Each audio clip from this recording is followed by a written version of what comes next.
My name is Clara Monroe, and this is the beginning of the story I tell when someone wonders why a woman like me chooses to live alone in a quiet apartment, far from her family, far from the noise of obligation, and far from the people who were supposed to love her first. I always begin where it all started, inside the small, narrow house on Linden Street in Madison, Wisconsin, in the United States of America. That house shaped me more than any job, school, or friend ever could. Even now, when I close my eyes, I can picture every uneven line in the walls and every crack in the old floors that groaned under my childhood footsteps. The house looked as if it leaned slightly to one side, the way tired people lean when they've been standing too long. Every winter, the paint curled and peeled from the cold. The roof shook when the heavy snow melted, letting out sounds like slow, aching sighs.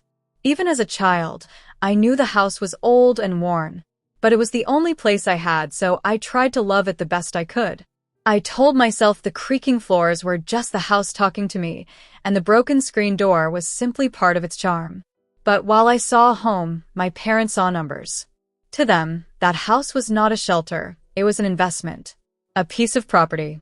A list of costs and expected returns. My father, Martin, loved to sit in his brown chair with a small notebook where he kept track of every bill. He counted money the way some people count blessings, carefully, lovingly, and with full attention. My mother, Ruth, had a memory sharper than any calculator. She knew the price of every spoon, every curtain, every candle on the table, and even the price of the wooden frame around our family photo. When she dusted the shelves, she didn't tell me stories about her childhood. She told me how much each item cost and how hard it was to replace. They valued money so much that sometimes I wondered if they liked it more than they liked me. When I came home with an A on a test, they only smiled if the grade hinted that I might win a scholarship later. When I asked for new shoes because my feet hurt, my mother crossed her arms and said, "Do you think dollars grow on trees, Clara?" I never knew how to answer that question, so I simply lowered my head and wore the old shoes a little longer. Love in that house was not free. It always came with a price tag written in invisible ink. If I helped with chores, my father would pat my shoulder and say, "That's my girl." But if I needed something, a school trip, a book, even a haircut, my mother would sigh loudly, as if I had asked for gold bars instead of basic things a child needs. I learned early that needing anything made me a burden, and that giving made me a good daughter. So I began giving. Not because I wanted to, but because I wanted peace. When I turned 15, I decided I would find my own money. I started babysitting for our neighbor, Nora Henson, who had 2 loud little boys and a messy living room that always smelled faintly of crayons and toast. Nora was kind, and she paid me $40 every Saturday. I kept every dollar in a small metal box under my bed.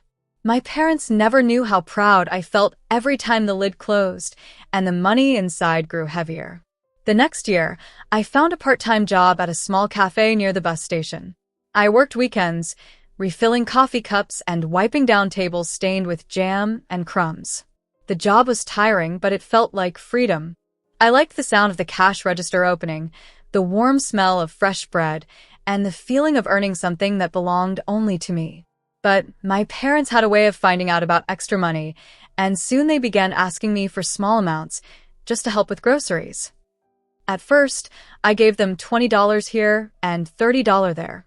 Then little by little, the small amounts grew larger.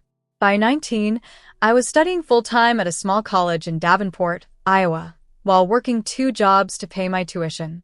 Every month, without fail, I sent $200 back home. It seemed fair at the time. My parents said they needed help, and I didn't want to disappoint them. But $200 turned into $400, and $400 turned into $600, until one day, I realized I was sending more money home than I was saving for myself. Somehow, giving had become my habit. When I finished college and found my first real job as an office assistant in Cleveland, Ohio, I felt proud of myself for the first time in years. My salary was modest but steady. I could finally afford rent, groceries, and the occasional small treat. But as soon as my parents heard the amount I made, they began asking for more. "Just for this month," they said. "Just a little help," they said. Those words followed me everywhere. Before I knew it, I was sending $1,000 every month to support the house on Linden Street, paying for the gas bill, the water bill, the repairs, the internet, and anything else that just happened to come up. My parents called it helping the family, but it felt like I was paying rent on a childhood that was never truly mine. The only thing I ever bought that was fully, completely mine was my car. I bought it in Richmond, Virginia, a used silver sedan with soft seats and a quiet engine. I paid $9,500 for it, all with money I had saved myself. When I signed the papers, I felt something inside me open, like a window letting in fresh air. That car represented every hour I worked, every tired morning I woke early, every dream I kept alive even when life felt heavy. I named her Luna because she reminded me of the moon, steady, silent, and always there to guide me home. Luna was the first thing in my life that felt like freedom and the first thing no one else controlled. She was mine, just mine. And I didn't realize then how much that fact would upset my parents one day, or how that silver car would be the beginning of the end of everything I once called family. The real break in my family did not happen quietly. It happened on a bright, almost fake happy day in Denver, Colorado, the kind of day where the sky looks painted and the air feels sharp with sunshine. It was supposed to be a celebration, my younger sister Ivy's 25th birthday. I had flown in from Providence, Rhode Island, where I was living and working at the time, and I told myself that this visit might bring us closer again. I didn't expect a miracle, but I hoped that maybe, just maybe, my parents would treat me like their daughter instead of their walking bank account. I had already paid $800 toward the party, food, decorations, and the fancy photo booth my mother wanted. I didn't complain. I told myself that birthdays are special and sisters deserve nice things. I even brought Ivy a gift, a delicate gold necklace with a small moon charm. It cost $120, and I had chosen it because the moon reminded me of my car, Luna, the first thing I ever bought for myself that felt like freedom. When I pulled up to the old house on Linden Street, my mother was already standing at the window. As soon as she saw me, she rushed outside. Her eyes went straight to my car, ignoring me for a moment, the way she always did when money or property was nearby. "Still the same old car, Clara?" she asked, raising her eyebrows. "Yes, Mom," I said, trying to keep my tone easy. "She still runs well." My father came out next. He walked around Luna slowly, touching the hood as if checking the paint. He didn't greet me. He didn't ask how my flight was. Instead, he said, "You know, Ivy doesn't have a car." I nodded because of course I knew. Ivy took the bus to her part-time job at a little design shop downtown. She sometimes borrowed rides from friends. She had dropped hints about wanting her own car, but I simply couldn't afford to buy one for her. I was already helping too much, rent, bills, travel, and the $1,000 I sent my parents every single month. I barely had enough left for myself, but they never seemed to notice that part. Inside, guests began arriving. The house filled with balloons, loud music, and the kind of laughter people force when they want to impress others. My mother moved through the crowd like a ship captain, steering everything, checking every dish, and making sure people knew the party was thanks to Clara's help. She said it with pride, but also with a hint of ownership, as if I were simply fulfilling a duty she expected from me. I tried to enjoy myself. I hugged Ivy, who looked lovely in a pale pink dress. We chatted about her online design classes, her dreams of starting her own little studio someday, and how she hoped to travel to Europe one day, maybe Paris or London. I smiled, happy to see her excited. She deserved nice things. She deserved better parents too, but that was not her fault. After we cut the cake, yellow cake with lemon frosting, Ivy's favorite, my mother clapped her hands loudly. The room grew quieter. People turned to look at her. I thought she was going to offer a toast. But instead, she said, "Everyone, please listen. We have a special surprise today." She turned toward me with a bright, wide smile. It looked like a smile you would see on a poster, not a real one. "Clara has something amazing to give Ivy today." My heart stopped.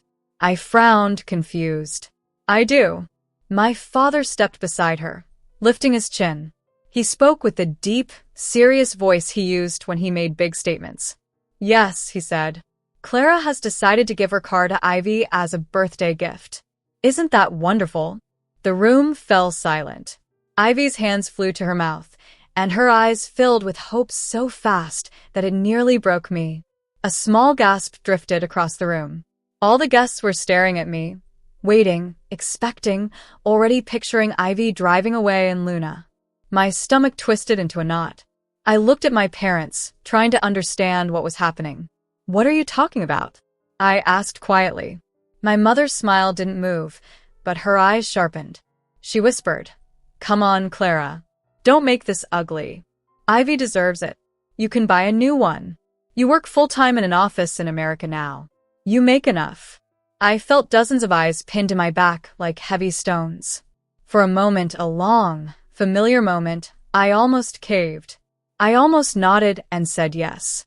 Years of bending, obeying, pleasing, and apologizing nearly dragged me back into that place where I did anything to avoid my parents' disappointment. But then, through the window, I saw Luna. My Luna. I saw the late-night shifts, the cheap meals, the student debt, the tired eyes in the mirror, the double shifts at the cafe, the sacrifices I made to buy her. I remembered all the times I had to say no to myself so I could say yes to my parents' endless demands. And I realized something. Saying yes now would destroy something inside me that I could never repair. So I took a breath, steadying my voice. No, I said, loud enough for the room to hear. I'm not giving Ivy my car. The silence changed. It grew sharper, harder. A cold wave rolled through the room. My father's face turned red. What did you say? I said no. I repeated. I love Ivy, but this car is mine. I paid for it. I need it. And I already helped pay for this party. Ivy looked as if someone had taken something precious from her right in front of her. My mother's smile vanished. The guests looked uncomfortable, shifting in their seats, staring at the floor. My father's voice rose like a storm. We have no relationship with you anymore, you greedy woman. His words hit me like a slap across the face. My breath caught. My mother crossed her arms. After all we did for you, she said coldly. We gave you a home. We fed you. We raised you. And you can't even give your own sister a car? Her words were full of guilt and blame, twisted together like a chain around my neck. I felt my hands tremble, but I forced myself to speak. I have sent you over $1,000 every month for years, I said. I paid your bills. I paid for repairs. I paid for this entire party. Don't say I give you nothing. My father turned away from me as if I were a stranger on the street. He lifted his hand and waved me off. You are dead to us, he said. Take your greedy heart and get out. And that was it. No discussion, no love, no hesitation.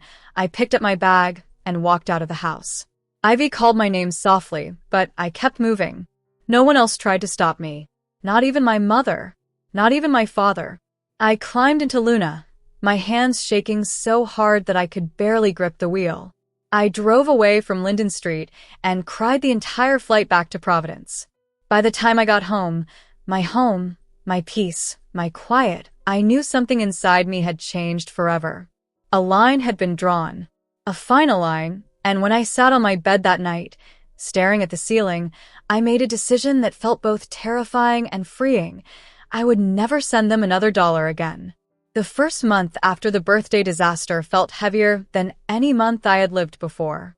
It was as if the air itself changed, becoming thicker, harder to breathe.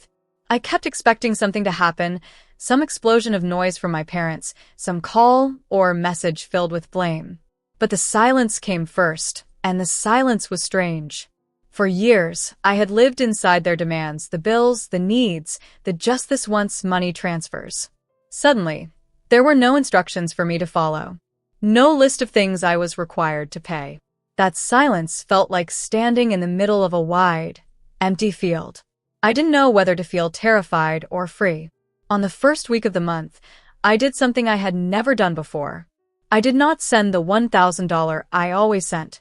I sat at my small kitchen table in my little apartment in Providence, Rhode Island, and stared at my laptop screen where my online banking page glowed softly. My finger hovered over the keys, but I didn't type anything.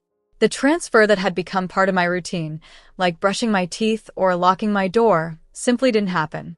By the end of the week, my phone buzzed with a message from my mother. Did you forget to send it?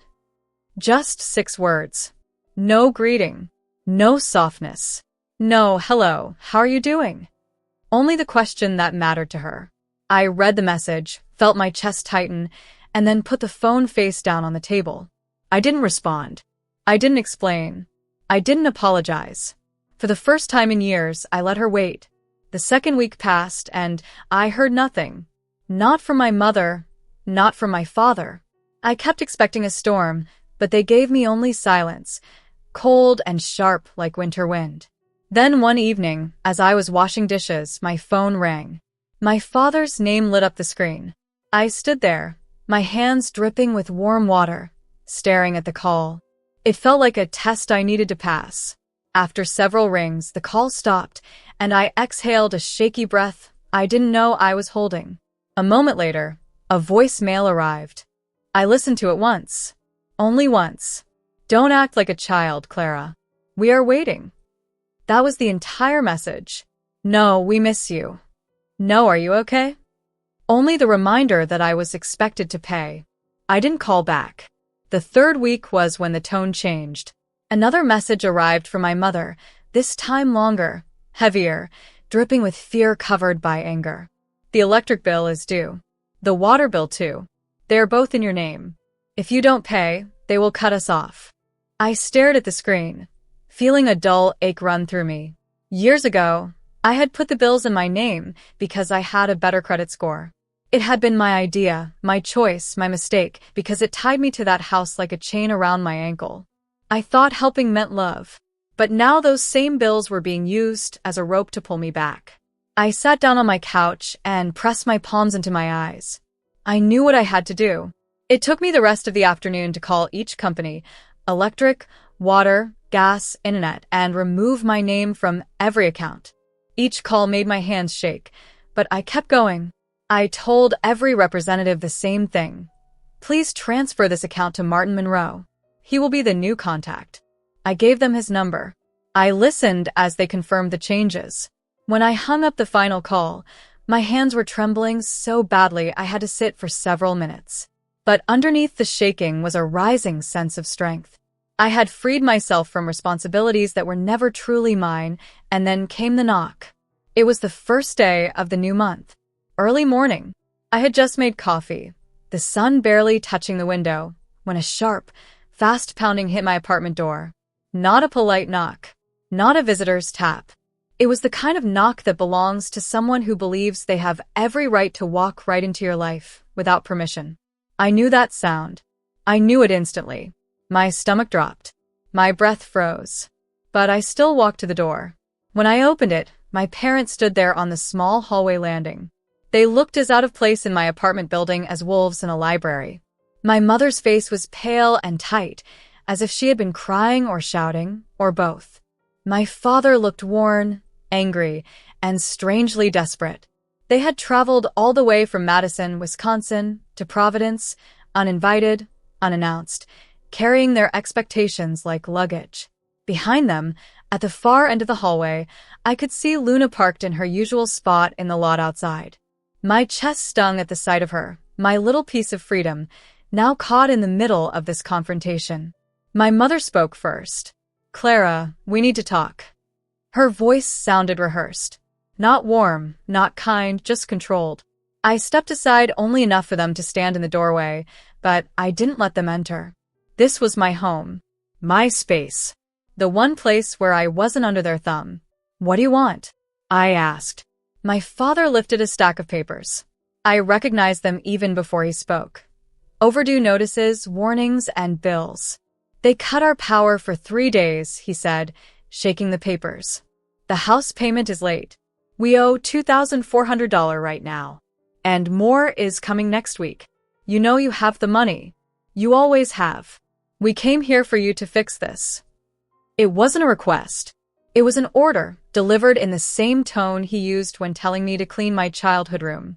My mother stepped closer, touching her chest lightly, as if she wanted to seem gentle. "We're sorry," she said, "about the party." We shouldn't have shouted. We were just excited. You know we love you. But we're in trouble now. Help us this month, send some money, and everything can go back to normal. Her voice trembled at the exact right places, but I felt nothing from her words. Nothing honest, nothing true. I realized then why they were standing at my door. They were not here because they missed me. They were here because they missed my money. And suddenly everything inside me became clear. I took a slow breath. My voice came out steady and calm.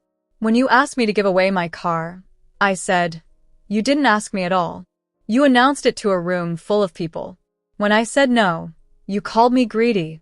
You told me I was dead to you. My father waved a hand dismissively. Those were just words said in anger. I shook my head. No. You meant them. You only regret it now because you need something. My mother's lips tightened. You're being dramatic.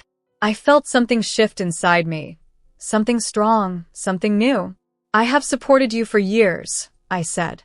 I paid for the house, the bills, the repairs, the groceries, the party. I gave so much that I barely had anything left for myself. And you never cared, not once, about how tired I was or how much I struggled. You only cared about the money I sent. My father's eyes hardened. His voice snapped like a whip. So what? That's what children are for. You owe us your life. That was the moment I knew. There was no saving this. No fixing it. No more pretending. I stepped back, not to invite them in, but to close the door.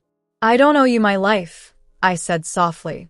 I gave you love, and you treated me like a bank. I will not give you money anymore. Not today. Not next month. Not ever. My mother's face twisted with anger. So, you're really going to let us suffer? You heartless girl. Tears burned my eyes, but my voice didn't shake. I'm going to let you live your own life, I said. And I'm going to live mine. My father slammed his fist against the door frame. We came here in panic, and this is how you treat your parents. I swallowed. I treated you well for years. You just never noticed. Then I did the hardest, bravest thing I have ever done. I turned away and slammed the door shut. Their voices rose into shouts, echoing down the hallway. But I leaned against the door, shaking from head to toe, and I did not open it again. Not that day. Not ever. The months after I shut the door on my parents felt strangely quiet. At first, the silence was almost painful. I had lived so long inside their constant demands, monthly transfers, sudden emergencies, guilt-filled messages, that the absence of their voices felt like a missing sound, like a radio someone had switched off after years of noise. Every night, I lay awake waiting for my phone to buzz with a new accusation. Some nights, I picked up my phone with the silly thought of sending them $500 just in case, a habit so deep it felt automatic. But each time, I stopped myself. I remembered the birthday party. I remembered being called a greedy woman. I remembered the way they looked at me, not with love, but with hunger for money that was never enough. During that time, I decided to do something unexpected. I found a therapist. Her name was Elaine Carter, and she worked in Portland, Maine, in a small office painted in warm yellow colors. She charged $90 per session, and for the first time in my life, I paid for something that helped me instead of someone else. Elaine had gentle eyes, the kind that made you feel seen without judgment. During our third session, she asked me a question that lingered in my mind long after I left her office. When was the first moment you felt your parents valued money more than you? The memories came quickly. The school trip I wasn't allowed to join because it wasted money, even though the very next week my parents bought a new television. The Christmas when I wanted a winter coat but they said the cost was too high and then spent $40 on decorations nobody needed. The way my mother bragged about my salary to every neighbor, as if my worth lived only in the number printed on my paychecks. And the way my father only called me proud when the money I sent increased. They always chose money, I told Elaine. And I never wanted to admit it. She nodded softly. Then when did you choose yourself? The answer felt simple and heavy. The day I said no, I whispered. After that appointment, something inside me began to change. I developed new routines, smaller, quieter, healthier ones. I made coffee without rushing. I walked around my neighborhood in Providence, Rhode Island, listening to the sound of my own breathing instead of someone else's demands. Most importantly, I put aside the $1,000 I used to send home every month. Every deposit into my savings account felt like a brick in a new foundation I was laying for myself. After a year of this, I looked at my account and saw over $12,000 sitting there, untouched, unclaimed, and fully mine. It felt unreal. For the first time in my life, money meant possibility instead of obligation. I used part of that money to make a big step, one I had dreamed about secretly. I put a down payment on a small 2-bedroom house in Savannah, Georgia. It wasn't fancy, but it was charming with its little white porch and warm wooden floors. The floors creaked when I walked, but it was a friendly kind of creaking, not like the tired groan of my childhood home. I painted the walls soft colors, light blue for the bedroom, pale cream for the kitchen. Every chair, every mug, every lamp was chosen because I loved it, not because it was cheap or because someone expected me to justify it. Sometimes people ask, do you ever feel guilty for cutting off your parents? They ask like I must carry a heavy shame for choosing myself. But the truth is simple. I didn't cut them off because they were struggling. I didn't cut them off because they asked for help. I cut them off because they only loved me when I paid. There is a difference between need and greed. A big one. My parents crossed that line long before that birthday party. I still help people sometimes. I sent $300 to my friend Lucas in Boston, Massachusetts, when his dog needed surgery. I lent $200 to my coworker Marina when her landlord suddenly raised her rent. Helping them felt warm and genuine. I gave because I wanted to, not because I feared being punished if I didn't. 2 years after everything fell apart, I took my first real vacation. I flew to London, England, and walked along the river holding crisp 20-pound notes I had exchanged myself. I bought a simple mug for £10 and a paperback novel for £15, smiling at the small joy of using my money for me. As I stood on the bridge looking at the water below, I thought of my parents back in America. I wondered if they still lived in the house on Linden Street. I wondered if they told people I abandoned them, or if they kept the truth quiet out of pride. Maybe they still call me greedy. Maybe they say they lost a daughter. Maybe they blame me for every bill they now have to pay themselves. But I know the truth. I was never their bank.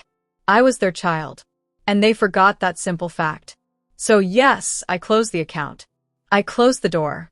I closed the chapter. Not because I hate them, but because I finally love myself more than I love their approval. That is the price of freedom, and it is worth every single dollar.